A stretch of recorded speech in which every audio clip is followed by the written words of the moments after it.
১ বাংলা সাহিত্যের প্রাচীনতম নিদর্শন কোনটি? উত্তর চর্যাপদ।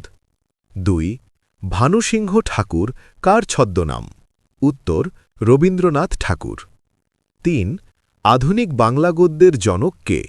উত্তর ঈশ্বরচন্দ্র বিদ্যাসাগর। ৪ বাংলা সাহিত্যের প্রথম সার্থক উপন্যাস কোনটি? উত্তর দুর্গেশ নন্দিনী, বঙ্কিমচন্দ্র চট্টোপাধ্যায়।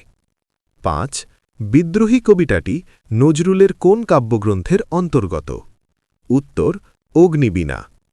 ৬ মুসলিম সাহিত্য সমাজের মুখপত্র ছিল কোন পত্রিকা? উত্তর শিখা।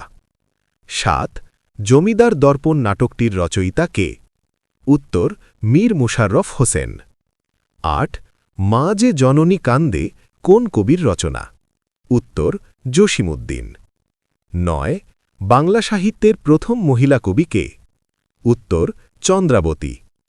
১০ নীলদর্পণ নাটকটি ইংরাজিতে অনুবাদ করেন কে? উত্তর মাইকেল মধুসূদন দত্ত।